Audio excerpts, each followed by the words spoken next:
Välkomna till den tredje delen av Läsarpoddens Sommarspecial med Hartmut Rosa. I 2 avsnitt nu har vi pratat om Hartmut Rosa, om hans böcker om acceleration och resonans. Och nu ska vi prata med honom och höra om vad han har att säga om resonans i det personliga livet, i politiken och om det egentligen är ett religiöst projekt som han håller på med.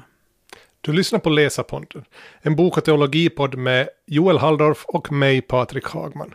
Podden produceras av tidningen Dagen i samarbete med Enskilda högskolan Stockholm.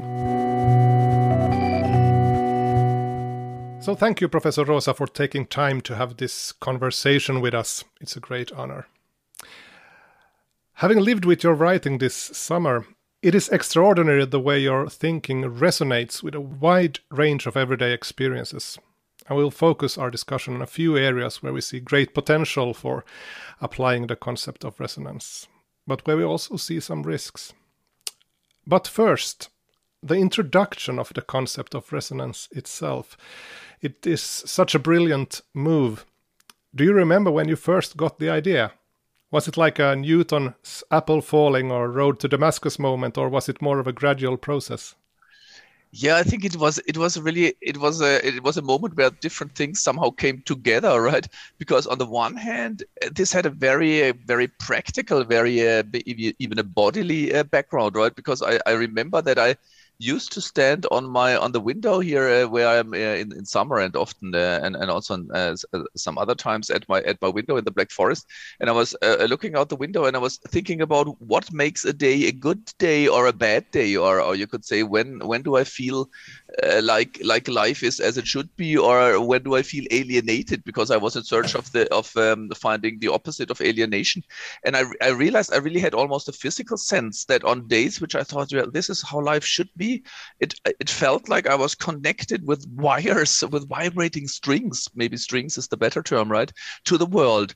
I felt like I was watching the forest, for example, and I felt like, oh yes, let's go to the forest. There are the mushrooms flowering and the animals and the trees are nice or so on. Or I was watching the village and thought, oh, that's great. We will play the organ in church, for example, or I will meet my friends at the tennis club or my neighbors or so on. And on days where I felt that I was rather alienated or in a bad mood or depressed, right, I felt like the world out there was in a kind of hostile or indifferent opposition to me. So I think resonance developed out of this kind of sense. But of course, it also had a kind of theoretical background when I was trying. I really asked myself, because I picked up the notion of alienation again, feeling not at home in the world, right? And I thought that alienation was kind of dropped almost from critical theory or social philosophy, because we couldn't indicate what a non-alienated state of being was. So when I arrived at this conception of resonance, I felt that this exactly is the term I was looking for.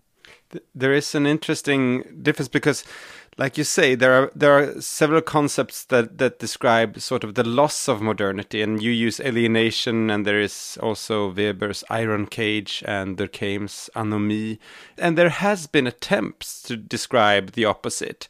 I mean, Weber talks about charisma that ventures in a different direction, but the closest concept would be that I see Charles Taylor's authenticity. But your concept, the resonance, has another dimension, which I think makes it so useful, that it's relational. Authenticity is still very introvert, and to discover yourself only. I feel that is a strength. Was that also what you were searching for? Yeah, I think this is exactly right. I mean, when you look at Max Weber, for example, whom you just mentioned, I mean, his term, I would say his term for alienation is disenchantment, and I like this term, right, because it has the world stops to sing, so to speak. This is how Weber actually explains it, right? It loses sound and color, and now I think, of course, authenticity couldn't be the opposite of disenchantment, I believe, right? Because disenchantment is the way you experience the world, right?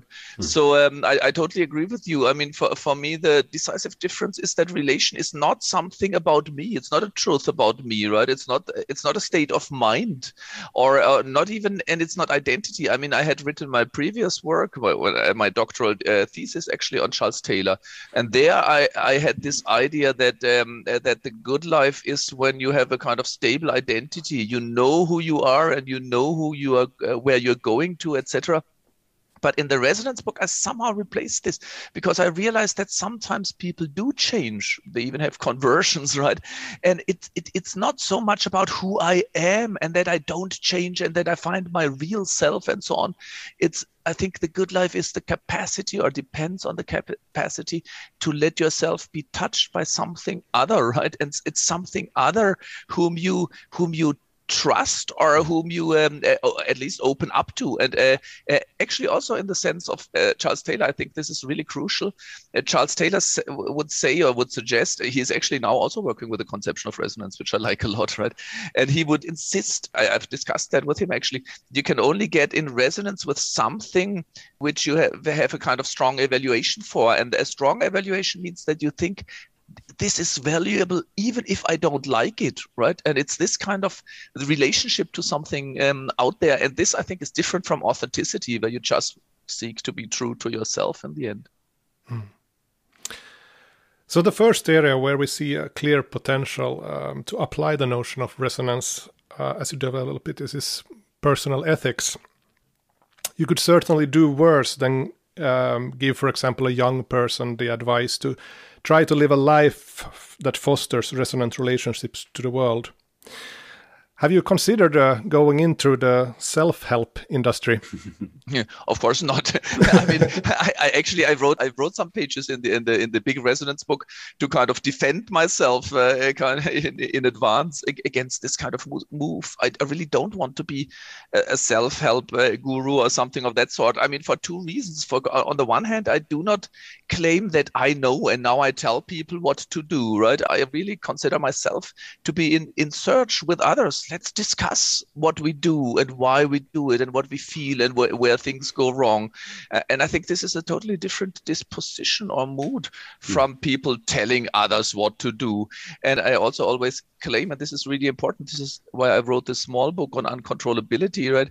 You cannot just devise resonance, or as someone told me at the London School of Economics, or suggested I should translate the German term Unverfügbarkeit, which I use for resonance. It's unverfügbar, as non-engineerability. And this means you cannot engineer resonance, right?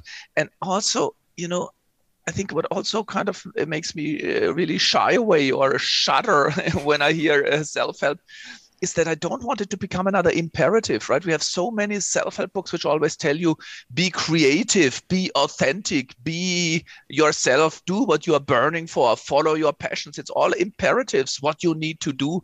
And resonance is not about what I have to do in addition, just an added entry on my to-do list, right? Because actually resonance does not start with myself. It starts with the other. Be open to be called by something. And for example, it could be some music I hear which calls me, or it could be a landscape, or some ideas, or a church, or some other people, or whatever it is. It's in the old idea of a calling. And I really think this civilization is in need of being open to be called, to hear something. We've lost our ears, really. And this, I think, you cannot put into a self-help book.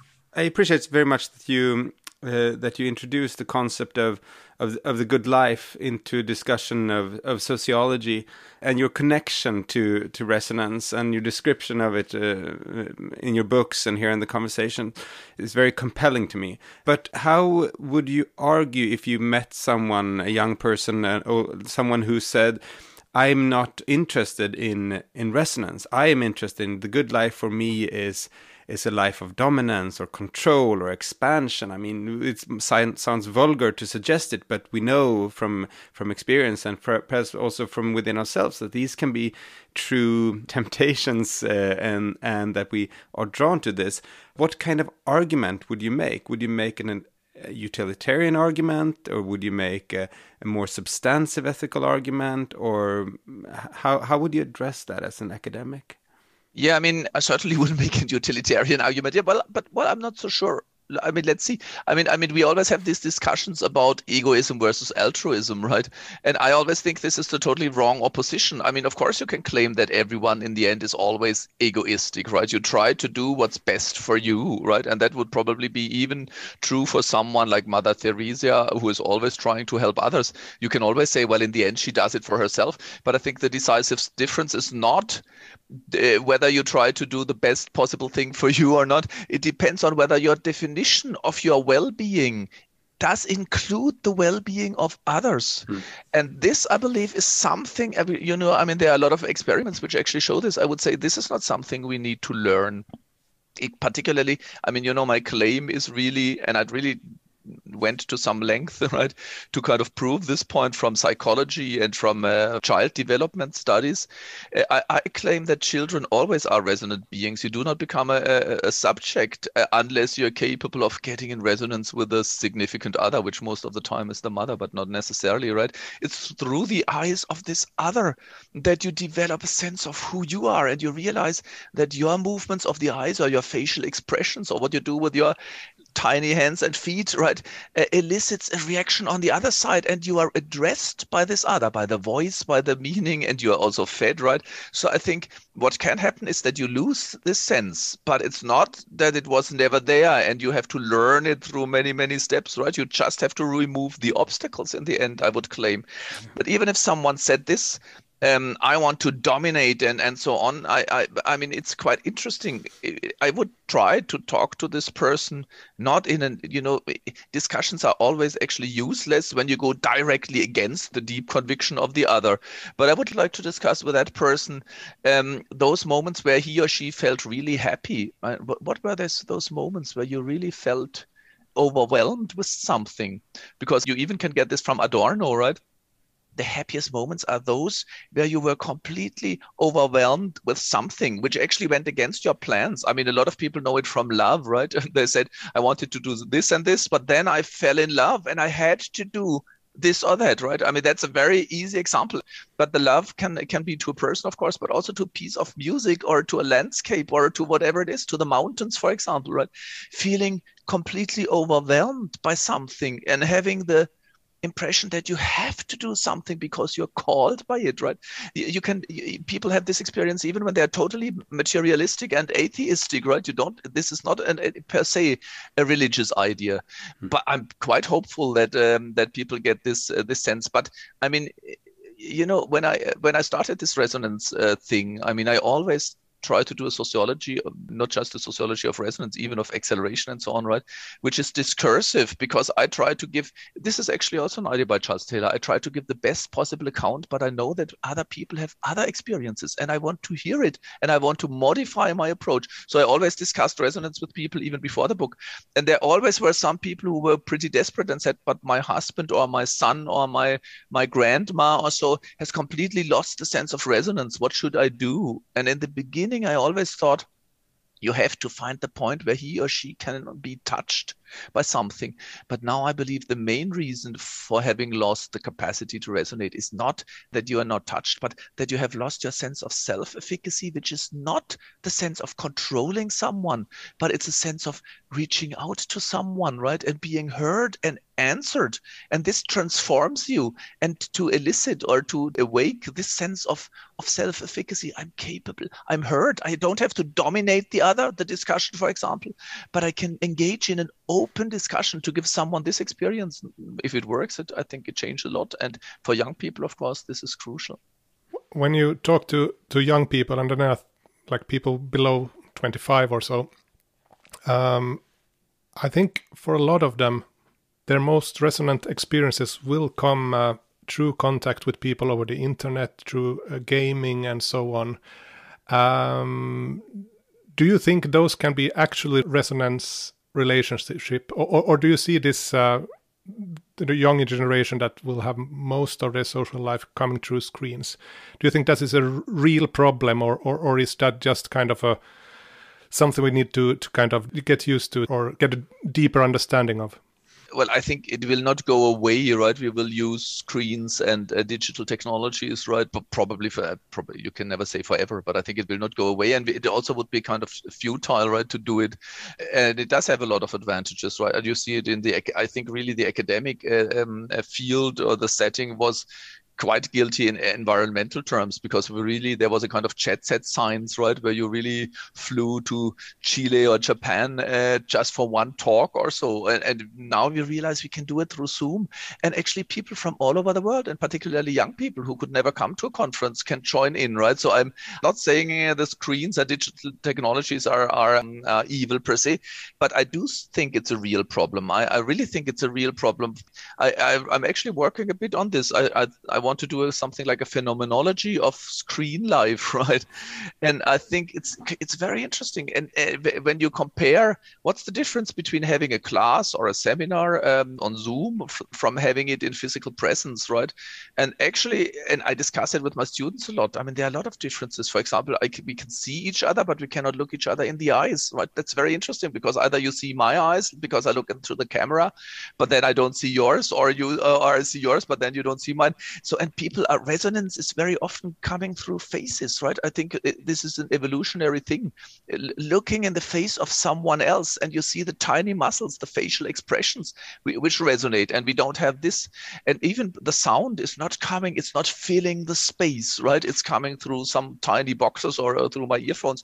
But maybe the most important thing, which we are not very well aware of, is this physical co-presence. Being in a room together changes the way we experience ourselves and the other in space, because I know implicitly, without having it in my consciousness, that you hear the noise from the street outside when you're in the same room, that you feel that it's hot like I do, right? That we even share the smells. This is actually opening us up to the space and to each other in a totally different way from screens, right? But what I find quite encouraging is that the young people, I actually believe they have a stronger sense of this than we do, maybe because youngsters are, I would say young children necessarily are more resonant than grown-ups. I think we lose some of our resonating capacities. And this is why our students, and also high school students, really insist that we return to the classroom and to the seminars, right? And recently, I'm very interested in this, because I also do a kind of pedagogy of resonance, right? I've been working on and with schools on the idea of how can we make a school a resonant place. And it's very interesting that it's the young who want to return to there. And recently talked to an 18-year-old who really is almost addicted to computers, right? And Apple products in particular. And he said, somehow it's strange. I feel much more alive when I'm outside in the garden, right? So I think not everything is lost. That's good to hear. You almost already touched on our next question about resonance in politics. Have you seen some particularly interesting examples of the notion of resonance could guide, for example, public policy?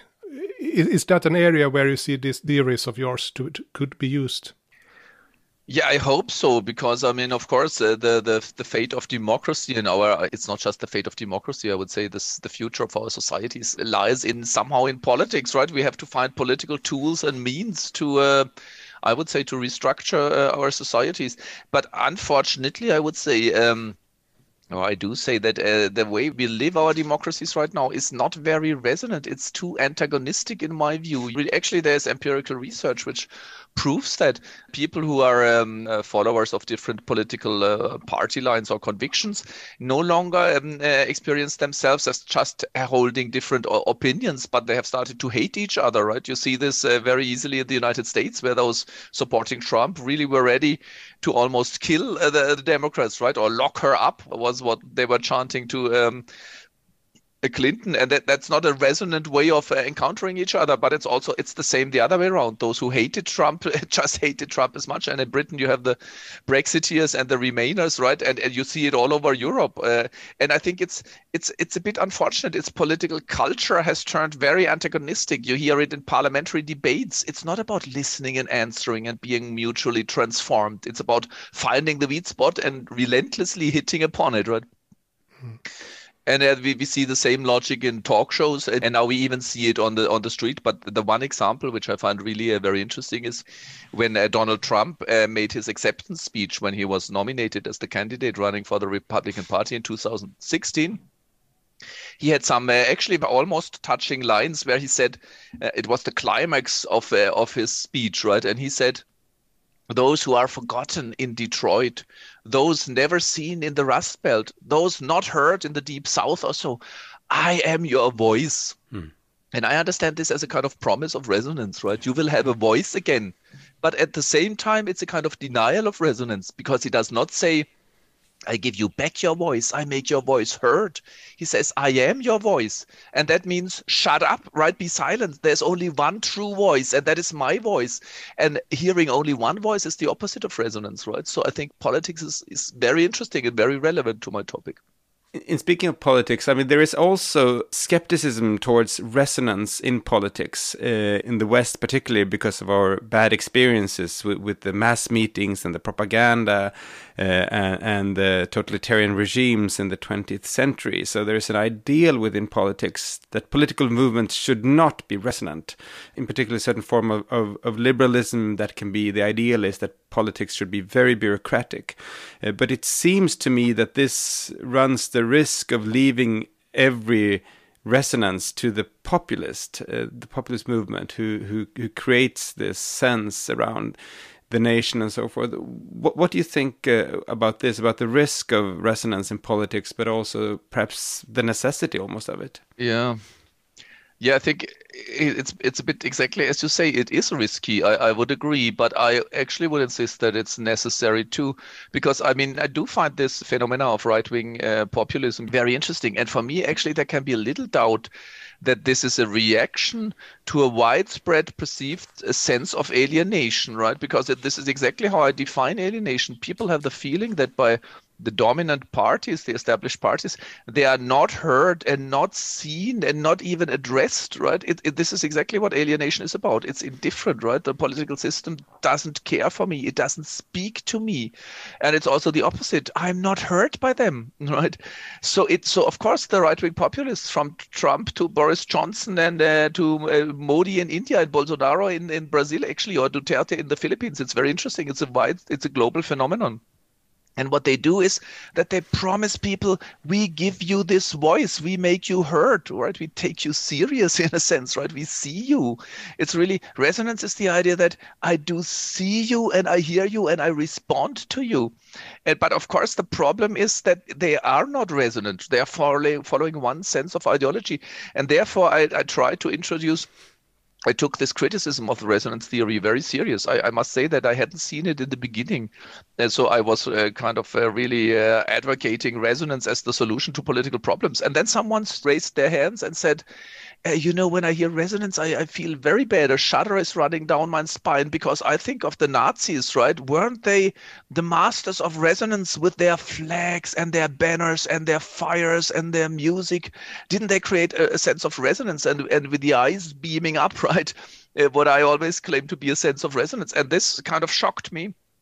And I rethought it to my best. And I must say, I'm not even sure whether the solution I came up with is the right solution. But my idea is that what the Nazis actually did was not creating resonance, because resonance is about listening to the voice of someone who is irreducibly other, right? Someone I cannot control, someone who is not like me, right? Or who is not me.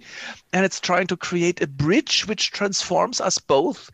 And when you look at what the Nazis did, it really was the idea, let's kill, right? Or let's shut out, let's send home everyone who is other, right? Everyone who, let's say, is a Muslim or has a different color or loves in a different way or who is disabled. All the others should go away. There should only be this one thing. And the one thing is actually in the voice of the leader, like we talked about with Donald Trump.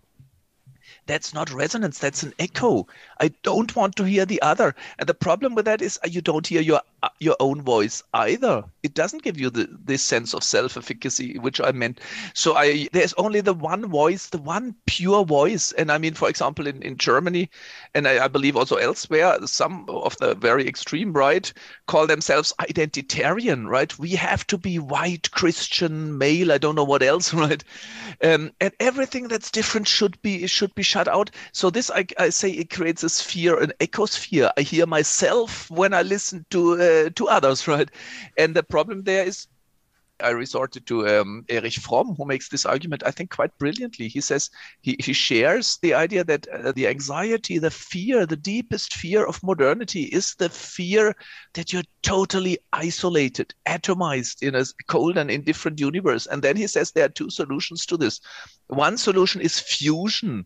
And that's, for me, is the right-wing populist or the Nazi idea, right?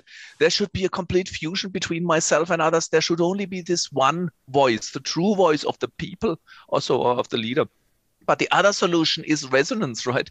That you do remain an individual different from you, right? We are not the same, right? We are not identical. But we find out that it's capable to open a kind of bridge between us, right? To bridge difference, but only when you preserve it. So I think it's very important, particularly, of course, in political terms, to keep this fine line. But I think if we follow the idea that politics is just bureaucratic and antagonistic, right? It's about getting your interests, putting them through. Then we will create echo instead of resonance, and that's much worse. So I think we should open up for resonance ideas in politics too. When you think about how we could possibly move towards a more resonant society, then one problem in the political discussion on a more mundane level is the fact that the kind of political system is almost blind to all values except the economical values, or things that can be counted in general.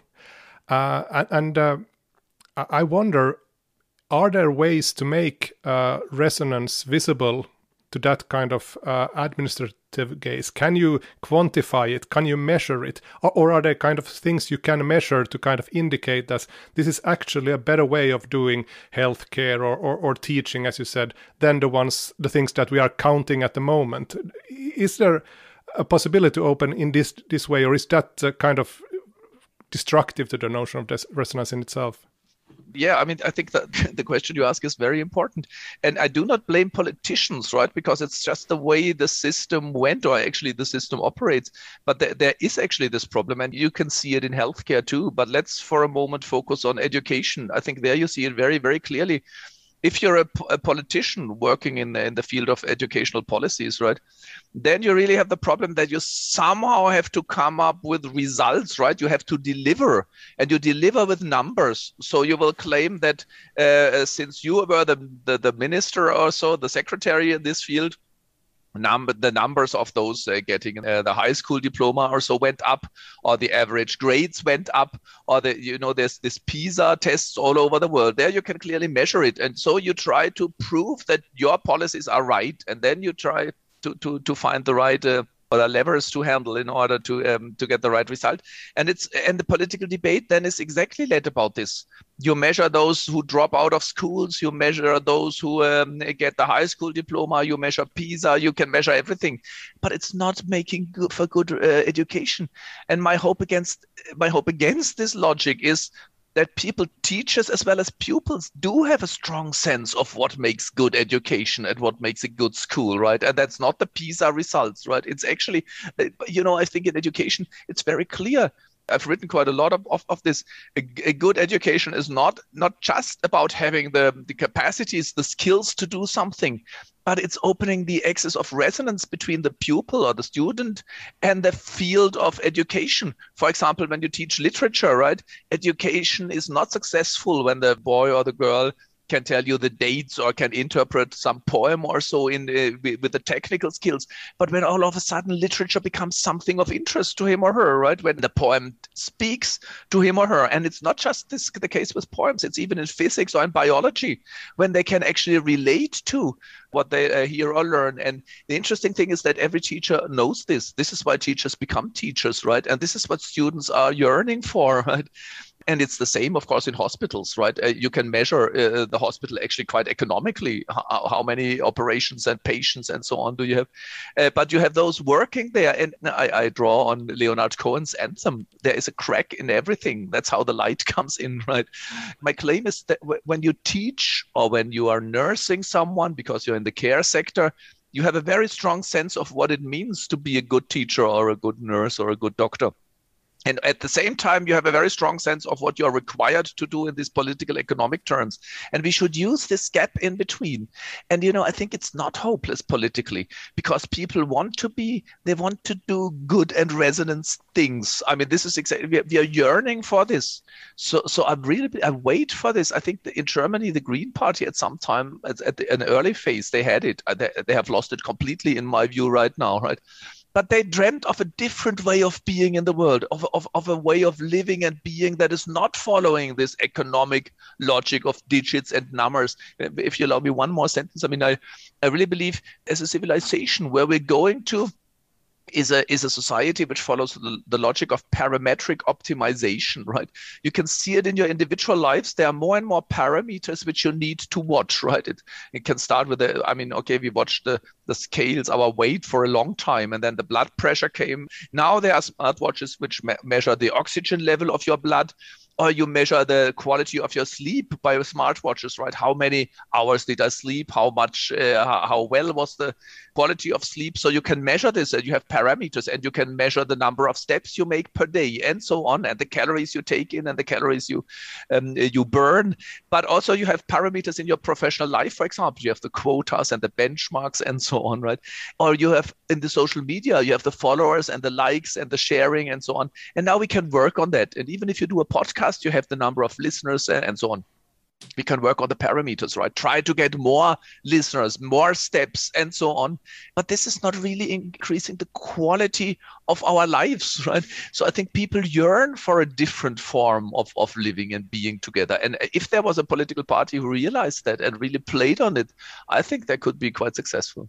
Yeah, I think to me it is kind of a mystery because it seems to me in much of Western politics you have the collectivistic parties, the nationalists predominantly, who forward their model, and they are met with an individualistic options that promise the freedom and the rights for the individual.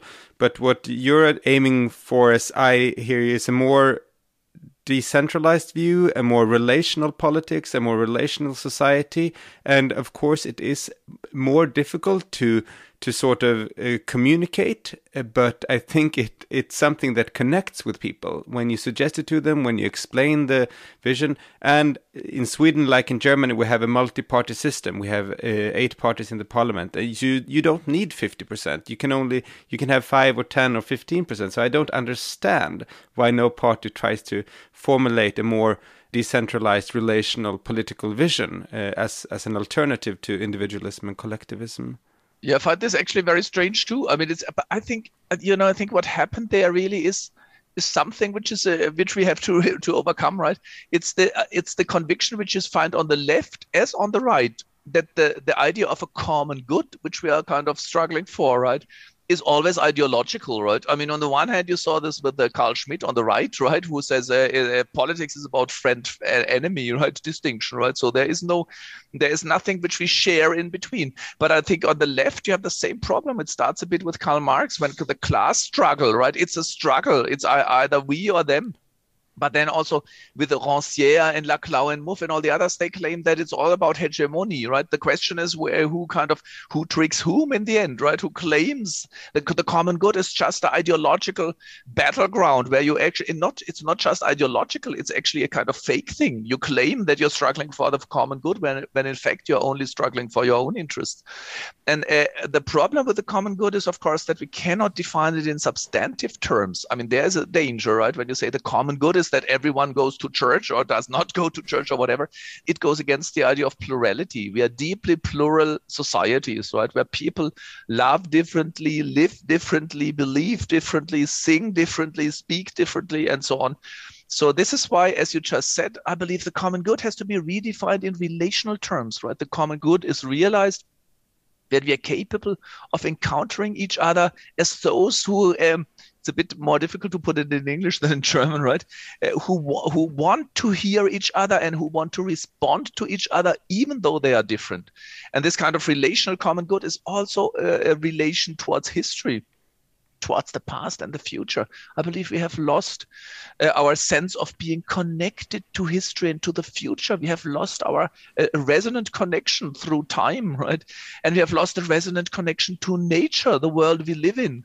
So I believe the deep antagonism which dominates politics is the problem. I think that acts as a natural bridge to our last theme. At least, like being theologians, it's hard to avoid seeing the way resonance seems to name precisely what religion is actually about. Is that just our bias surfacing, or would it be fair to describe your study of resonant relationships as, in some sense, a religious project? Actually, this is a very difficult question. I mean, I think it's a really difficult question because I didn't start it as a religious project. I didn't mean it as a religious project, right? I wanted to do it sociologically, right? I think the driving force really was, the way my story went is that I had written the book on acceleration. And of course, it was a critique of this need to permanently accelerate. And then something quite funny happened that particularly the media, but also ordinary people, but let's say the media, they interpreted me as being the guru of deceleration, of slowness, right? I was called the guru, the pope, the I don't know, everything, the prophet of slowness. And this puzzled very much because I thought, well, actually, I never wrote on deceleration. And I don't think that this is the solution. If you have a problem and you turn it 180 degrees around, you don't get necessarily a good thing. And I wouldn't even say that everything that's fast is bad, and I wouldn't say that slowness is always good. A slow firefighter is bad, and a slow internet connection is just a pain, right? So I thought, well, the problem is not the normative opposition I'm aiming for is not speed versus slowness, and slowness is good and speed is evil. Speed is only a problem when it's enforced and when it leads to alienation. And therefore, I thought, okay, if alienation is the real problem, then what is the real good? Right? And then I was looking for the opposite of alienation and ended up with the concept of resonance. So I didn't start in religious term, and I really insist that resonance for me is, a lot of people like the project, and they think it's just a good metaphor. And it's true. People who haven't read the theory or don't know anything about the theory feel kind of drawn to it sometimes because they like the metaphor of resonance. And therefore, I would say I insist that for me, resonance is not just a metaphor. It's a form of relationship which has four distinct features, right? The first is affection, being touched. The second is self-efficacy, or reaching out, the answer. And the third is you're transformed in this. And the fourth is uncontrollability. You cannot engineer resonance. So I can define this, and I think I can observe it in social relations, but even in work relations, right? For many people, the workplace is a sphere of resonance. So it's not a religious thing in the first hand. But then after I had written it particularly, I was really puzzled how to see, and sometimes not just after I wrote it, even when I wrote it. For example, I read Buber, right? And thought, oh my God, I don't have to write the resonance book because he said it all already, right? And then I realized how strong this resonates with theological ideas. And I found it's not even just theological ideas, it's even theological practices. I would really claim religion is about resonance. So I agree with you, right? So this is why I don't just say, no, it's not a religious project. Somehow it has strong affinities. And I believe everything about religion has to do with a sense of resonance. I mean, it's really the idea of being touched, being called by something, right? The calling is, of course, a religious idea. And for me, the kernel, the deepest truth of religion, at least as I know it, let's say I think it's not just the monotheistic religions like Islam and the Judaic religion or Christian religion. It's also about Buddhism or Hinduism as I understand it, right? The question is, you could say with Buber, what is at the bottom of my existence, at the fundament, at the deepest level? Is it the silent or the hostile universe?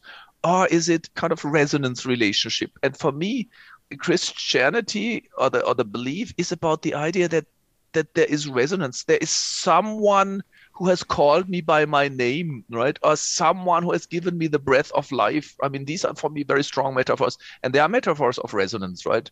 At the bottom of my existence or of existence, there is the breath of God, so to speak, right? And so that's theological ideas, and also the idea of grace, for example, right? It's being touched by something. You cannot engineer it. You cannot engineer this act, right? But it does transform you, and it depends on your disposition that you're capable of listening, right? And finally, what I found maybe most interesting is that I went back to the idea of not to the idea, to the practice of praying. And I was puzzled by the question, is someone who prays turning inward or outward? And I realized that it's both at the same time, right? It's that my innermost existence somehow gets in a relationship. It's a vibrating string to my innermost thing to the outermost reality, right? The encompassing reality, as Karl Jaspers would call it. And there is resonance between the two. And that does not mean, of course, that I can hear God. I think religion turns violent and bad and wrong when this sense of resonance is lost. And then people know what God says, and therefore you have to do such and such, right? So when it becomes dogmatic, I believe the sense of resonance is lost. But I'm fascinated by the fact that theologians have developed a language and a set of practices, and their songs, I mean, the Christian songs I know, right? They are all about resonance. They are resonance in all spheres. So for me, yes, resonance is an idea that can very easily be interpreted in religious terms. Simone Weil has a concept, attention is prayer. And that saying captures very much, I think, what you're describing here. But there's also, when I read your concept of resonance and I think about it from a religious point of view, it seems to be oscillating between 2 points. Sometimes it appears as a sort of peak experience, which we can find both in charismatic and ecstatic forms of religion, and also in romanticism. And at other times, it is described more as a mode of being, a way of being in the world. Like you said in the beginning, this is a good day. Then that's not perhaps an ecstatic day, but it's just a way of. Are these two aspects of resonance, or how do they relate to each other? What do you think about this? Yeah, I think this is a very good question. And I actually think that I have a problem in my theory there. Quite obviously, it's exactly the problem you talked about. I think in the book, and maybe when I developed it, I had too much those peak experiences in mind, those kind of charismatic or the ecstatic forms of experience. And then I thought, my idea was that resonance is always just a momentary, strong experience, right? And it is true that people have these experiences. They have it when listening to music, for example, or in religious contexts, or in love contexts, or even at work sometimes. But it's very, very rare, right? So for me, resonance is not just about the actual experience, is what I call an excess of resonance, right?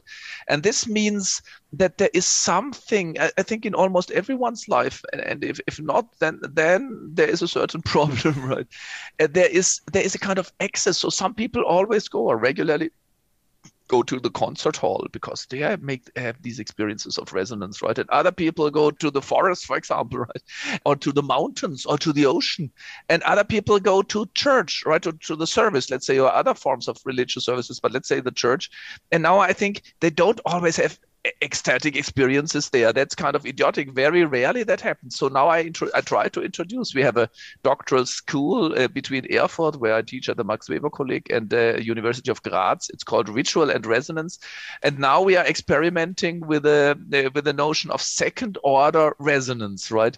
And this means when you go to church, for example, you're not always in ecstasy, of course, but it somehow gives you a sense that there is this access, and that it is reliable, and that there is a kind of resonance form of existence, which is not the hot experience of it, but a kind of underlying deep sense of connection, right? And I think this was a bit missing in the book, and also the connection between the first and second order resonance is not very clear yet.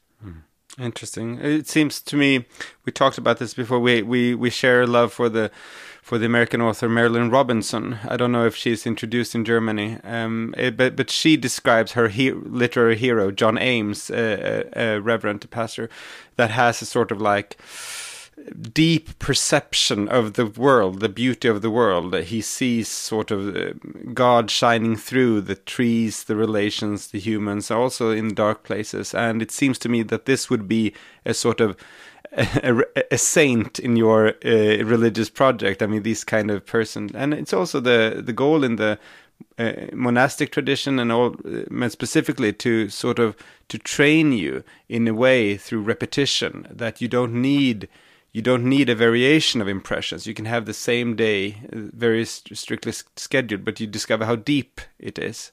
Yeah, this I think is absolutely important. I really believe that there's another flaw in our culture, right? I mean, the idea of resonance is, actually, I distinguish three things. The one is the real experience, which might be rare and momentary, right? The second is this kind of access, but the third is a kind of disposition, right? So, and this is something that depends at least to a bit on ourselves, right? So that you're capable of being kind of open for resonance, right? Of being in this, my claim is that the logic of parametric optimization we talked about, right, actually forces you into a kind of attitude or mood or disposition or habitus of aggression. I have to get this done. I have to do this. I'm working on my to-do list, right? And the opposite, what I'm dreaming of, is a disposition or habitus of listening and answering, which is capable, which is open to the resonance that there is in the world, right? And now the interesting thing is, I just said we are working on ritual and resonance, right? And the interesting thing is with ritual, let's take religious rituals.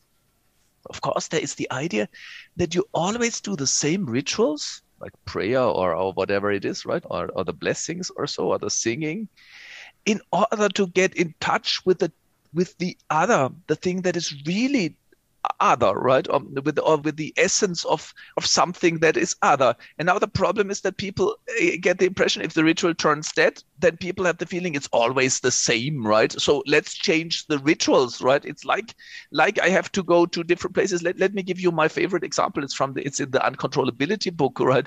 By this piano player. I'm not sure whether he's known in Sweden. In Germany, maybe he is too famous because he has to do a lot of things and he's in the media permanently.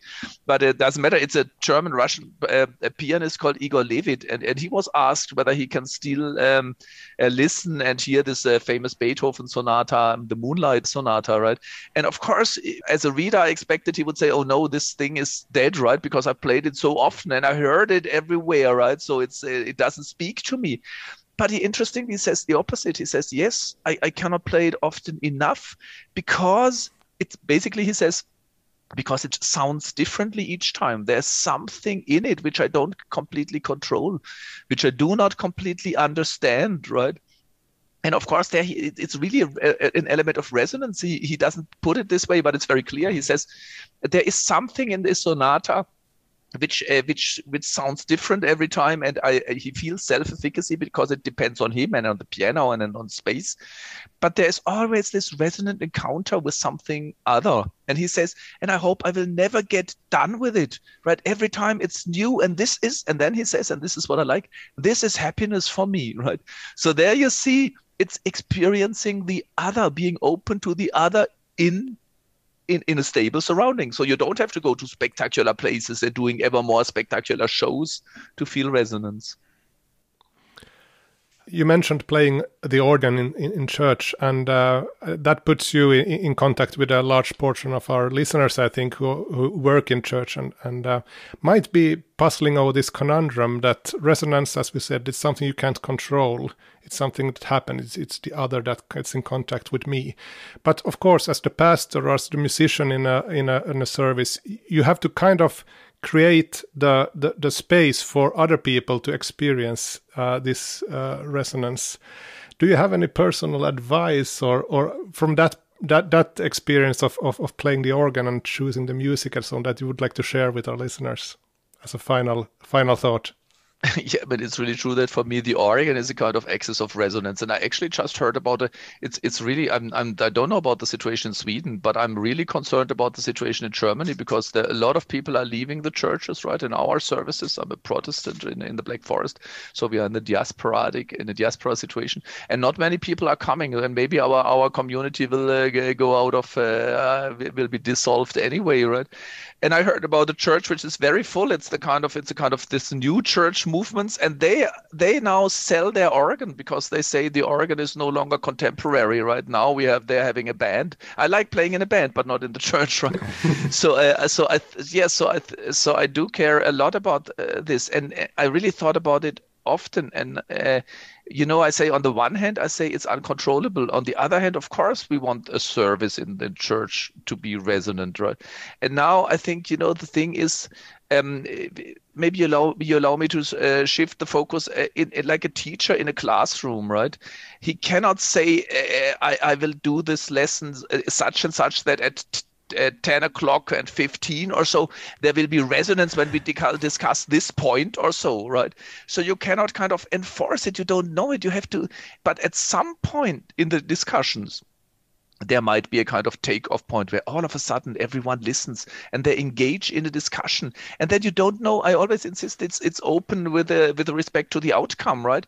So you don't know when, and it's also, look, it's the same when you go to a concert.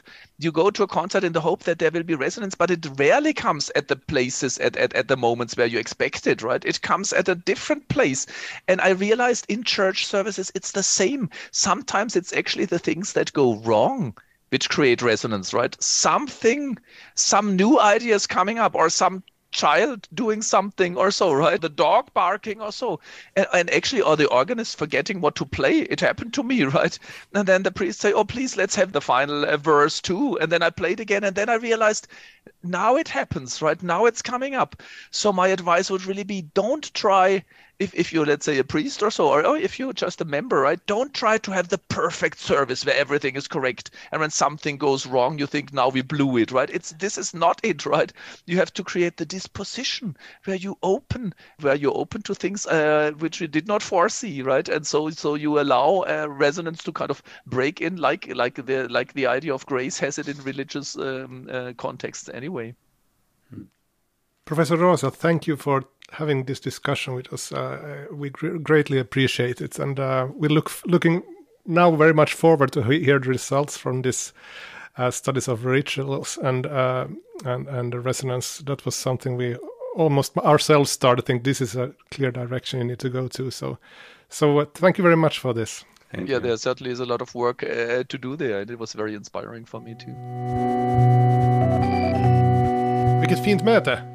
Ja, verkligen. Det var ju, jag har knappt hört honom inspelad, bara läst honom, så jag hade ingen aning om vad han skulle vara för en person, men det kändes som att han var otroligt öppen och han brann ju verkligen för sitt projekt, märkte man.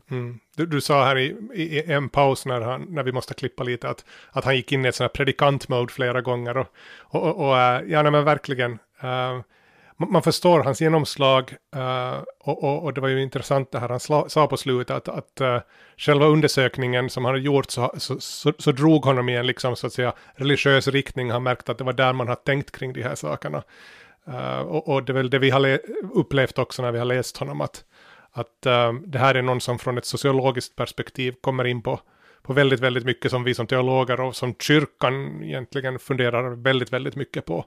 Det var intressant när inspelningen var avslagen så talade vi om begreppet perikoresis då, som ju är det grekiska begreppet för relationen inom treenigheten med fader, son och ande, och hur det återspeglar då att tillvaron är i grunden relationell och därav resonans, och det var liksom, det hade han full koll på och introducerade begreppet, så det är inte så jättevanligt att sociologer rör sig hemtont med de typen av begrepp, men det som du säger, hans projekt har liksom dragit honom i den här riktningen, för att inom religionens värld så tänker man så mycket på den här kvalitativa dimensionen av relationer. Så här ser vi nog liksom ett steg till tas i den här utvecklingen som vi brukar prata om som postsekulär. Vi har ju hänvisat mycket till exempel Charles Taylor och Alistair MacIntyre, de här filosoferna som så att säga blev riktigt stora i slutet av 1900-talet, början av 00-talet, som ju tar ett steg mot att igen så att säga inkludera den kristna traditionen i första hand då, i det liksom intellektuella samtalet. Men det är väldigt tydligt att med Rosa så går vi ett steg till där så att säga de religiösa perspektiven verkligen sätts i centrum av en liksom bred samhällsanalys. Och jag undrar hur mycket det har att göra, för Taylor och McIntyre är ju båda praktiserande katoliker. Rosa har ju inte en lika tydlig kristen religiös identitet och bakgrund, även om han rör sig i kyrkan, han spelar orgel som han refererar till flera gånger. Jag undrar om det gör att han är mindre återhållsam.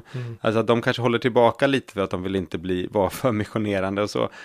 Medan han på ett liksom inte har några spärrar och inte heller alltid själv kanske ser alla associationer förrän i efterhand. Och då är teorin redan formulerad ute där, och då blir han bara glad över att upptäcka att det knyter an till urgamla traditioner och sådär. Men där kanske vi avslutar vår rosa sommar. Jag hoppas att ni lyssnare har fått ut någonting av den här djupdykningen i Hartmut Rosas tänkande. Och kommentera och hör av er gärna. Det är ju alltid intressant när man provar på någonting nytt att se hur det landar.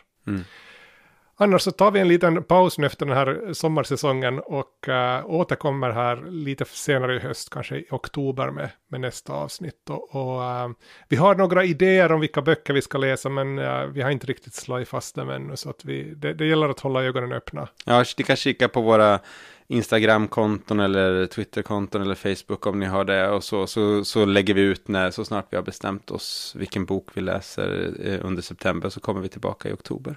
Och om någon har tips på riktigt intressanta böcker så är de alltid välkomna med tipsen. Ett antal avsnitt har vi gjort på utgångspunkt från lyssnartips, så det är inte alls omöjligt att få ett avsnitt om man har bra motiverade tips på böcker.